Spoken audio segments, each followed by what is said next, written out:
Om Swastiastu, memperkenalkan saya Dr. Muda Priyanka Ramia, Dr. Muda Anestesi periode 6 September hingga 17 Oktober 2021, akan presentasi tentang perioperatif medicine praoperatif. Perioperatif adalah perawatan pasien yang mulai dari saat persiapan operasi sampai dengan pulih sepenuhnya di luar tindakan operasi dan prosedur yang dijalankan. Mempersiapkan pasien untuk perawatan pre, durante, dan post-operasi untuk mencapai kondisi idealnya dalam menjalani pembedahan major. Terdapat 3 tahap perioperatif iaitu pre-operatif, durante operatif, dan post-operatif.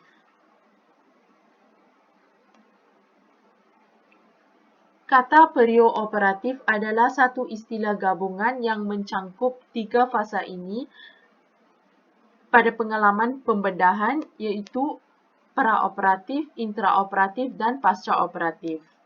Pada fase preoperatif adalah waktu sejak keputusan untuk operasi diambil hingga sampai ke meja pembedahan tanpa memandang riwayat atau klasifikasi pembedahan.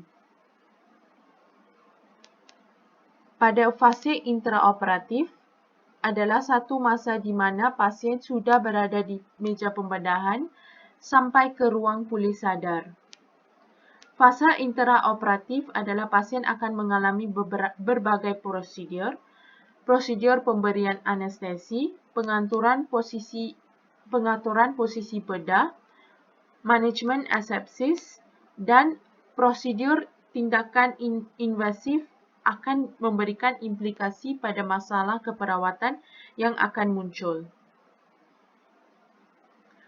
Pada fase post-operatif adalah satu kondisi di mana pasien sudah masuk di ruang pulih sadar sampai pasien dalam kondisi sadar betul untuk dibawa ke ruang rawat inap. Ruang pulih sadar recovery room atau unit perawatan pasca anestesi merupakan ruangan untuk pemulihan fisiologis pasien pasca operasi.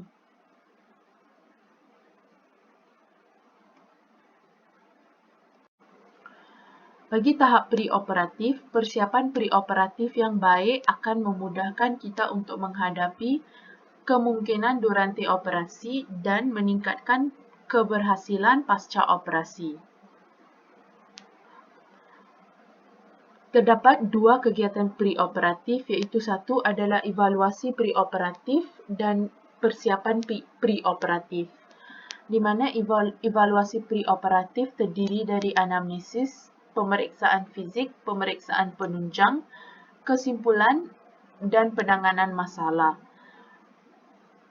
Persiapan preoperatif pula terdiri dari persiapan di rumah, persiapan di ruang rawat, persiapan di ruang persiapan EBS, dan persiapan di ruang operasi. Evaluasi preoperatif. Tujuan evaluasi preoperatif adalah untuk mengetahui status fisik pasien preoperatif, mengetahui dan menganalisa jenis operasi, memilih jenis atau teknik anestesi yang sesuai untuk mengungkap kondisi dan yang berpotensi menyebabkan masalah selama dan setelah operasi seperti penentuan risiko perioperatif, memberi edukasi kepada pasien tentang pembedahan, anestesi, perawatan intraoperatif dan pasca operasi dengan harapan mengurangi kecemasan dan memfasilitasi pemulihan. Waktu-waktu evaluasi preoperatifnya terdapat evaluasi awal, evaluasi ulang 1, evaluasi ulang 2, dan evaluasi terakhir. Di mana evaluasi awal adalah dilakukan beberapa hari sebelum operasi. Evaluasi ulang 1 adalah dilakukan sehari menjelang operasi. Dan evaluasi ulang 2 dilakukan pada hari menjelang pasien dikirim ke kamar operasi. Evaluasi terakhir dilakukan di kamar persiapan bedah untuk menentukan status fisik asa terupdate dari pasien. Komponen preoperatifnya ada 8, iaitu 1. Memperoleh raport, 2. Memperoleh riwayat preoperatif, yang ketiga pemeriksaan fizik, yang keempat pemeriksaan penunjang, yang kelima asesmen risiko, 6. Inform consent pasien, persiapan pasien preoperatif, dan yang terakhir adalah premedikasi. Tahapan evaluasi preoperatif terdapat anamnesis, pemeriksaan fizik, pemeriksaan penunjang, kesimpulan dan juga penanganan masalah. Pada anamnesis, yang pertama adalah riwayat penyakit sekarang, di mana ada lokasi, ditanya onset, kronologis penyakitnya, kuantitas keluhan pasien, kualitas keluhan pasien, faktor memperberat dan juga meringankan keluhan, serta keluhan dengan keluhan utama, keluhan lain dengan keluhan utama. Ditanya riwayat penyakit dahulu seperti penyakit kronis seperti diabetes mellitus, hipertensi, asma, riwayat alergi, riwayat operasi.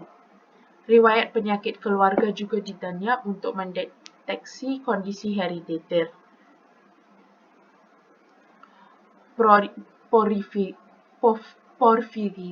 Porfiria, hipertermia maligna, hyperkolesterolemia, abnormalitas cholinesteres, dan juga miastenia gravis. Riwayat sosial seperti riwayat merokok, riwayat minum alkohol, dan juga riwayat penggunaan obat terlarang. Bagi evaluasi pemeriksaan fizik, dievaluasi tanda vital iaitu tekanan darah, nadi, respiration rate, suhu dan juga waskor, pemeriksaan head to toe, pemeriksaan sistem organ, pemeriksaan tambahan sesuai diagnosis dan prosedur yang dijalankan. Bagi sistem organ, yang pertama adalah GCS, iaitu kesadaran, di mana bentuk ukuran dan refleks pupil dinilai untuk penilaian mini kognitif pada pasien geriatri. Untuk paru pula dilakukan inspeksi, auskultasi, palpasi, perkusi dan saturasi perifer. Bagi jantung dilakukan auskultasi dan palpasi, regularitas, kekuatan dan nadi, dan juga melihat apakah ada suara abnormal atau tidak. Untuk abdomen dilakukan inspeksi, palpasi, perkusi dan juga auskultasi. Bagi ginjal dilakukan nyeri ketuk CWA, palpasi bentuk ginjal dan juga produksi urin. Dan melihat pergerakan leher dan Malapati score. Pada Malapati score, pemeriksaan fizik adalah jika semakin tinggi Malapati skornya, kemungkinan semakin sulit untuk intubasi. Terdapat 4 kelas, di mana kelas 1 terlihat tonsil, uvula dan palatomole secara keseluruhan. Di kelas 2 terlihat palatomole dan durum, bahagian atas tonsil dan juga uvula. Bagi kelas 3 terlihat palatomole, durum dan juga dasar uvula. Bagi kelas 4 hanya terlihat palatomole sahaja. Palatum durum sahaja.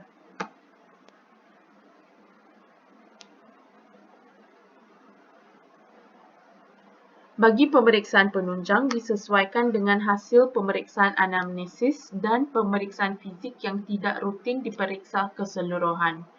Terdapat pemeriksaan penunjang darah lengkap, pemeriksaan penunjang kimia, toraks X-ray, EKG, CT scan atau MRI. Terdapat asesmen risiko status fisik ASA, iaitu American of Anesthesiologists. terdapat kelas 1 di mana pasien sehat tanpa kelainan organik, biokimia atau psikiatrik. Kelas 2 adalah pasien dengan penyakit sistemik ringan sampai sedang tanpa limitasi aktivitas seharian. Kelas 3 adalah pasien dengan penyakit sistemik berat yang membatasi aktivitas normal. Kelas 4 adalah pasien dengan penyakit berat yang mengancam nyawa dengan maupun tanpa operasi. Kelas 5 adalah pasien sekarat yang memiliki harapan hidup kecil tetapi tetap dilakukan operasi sebagai upaya resusitasi. Kelas 6 adalah pasien dengan kematian batang otak yang organ tubuhnya akan diambil untuk tujuan donor. A adalah operasi emergensi, statusnya mengikut kelas 1 hingga kelas 6 di atas. Inform consent pasien adalah pasien kompeten, wali, komponen concern dan juga manfaatnya. Persiapan preoperatif di persiapan dia di rumah adalah persiapan psikis dan juga persiapan fizik. Persiapan di ruang perawatan adalah persiapan psikis, persiapan fizik, membuat surat persetujuan tindakan medis, persiapan lain yang bersifat khusus untuk praanestesi. Persiapan di ruang persiapan IBS pula adalah evaluasi ulang status pasien serta lengkapi catatan medik pasien serta kelengkapan lainnya.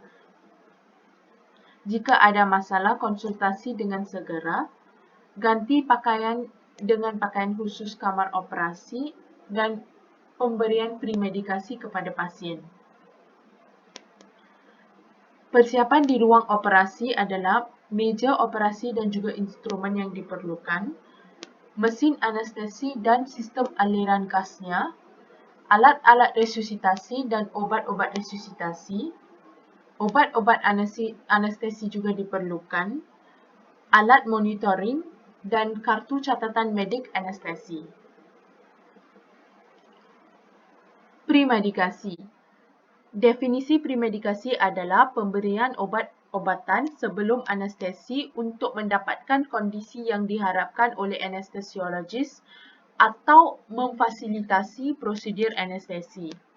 Tujuannya adalah untuk mengurangi kecemasan, mengurangi nyeri, mengurangi kebutuhan obat-obat anestesi, mengurangi sekresi saluran nafas, untuk menyebabkan amnesia, untuk mengurangi kejadian mual muntah pasca operasi, untuk membantu pengosongan lambung, mengurangi produksi asam lambung, meningkatkan pH asam lambung, dan untuk mencegah refleks-refleks yang tidak diinginkan.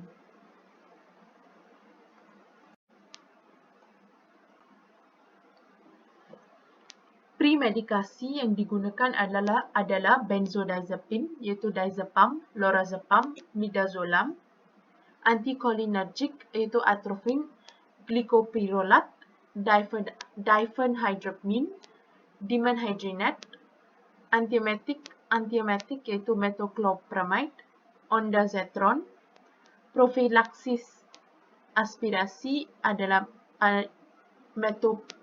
metoclopramide, natrium citrat, antihistamin adalah H1 blocker, opioid adalah fentanyl dan morfin. Penanganan masalah adalah apabila ditemui gangguan fungsi organ yang bersifat kronis maupun akut yang dapat mengganggu kelancaran atau memperberatkan oleh anestesia dan pembedahan, maka harus dilakukan konsultasi kepada doktor ahli yang terkait. Bagi penanganan masalah pada kasus elektif, koreksinya harus dilakukan oleh doktor yang menangani pasien.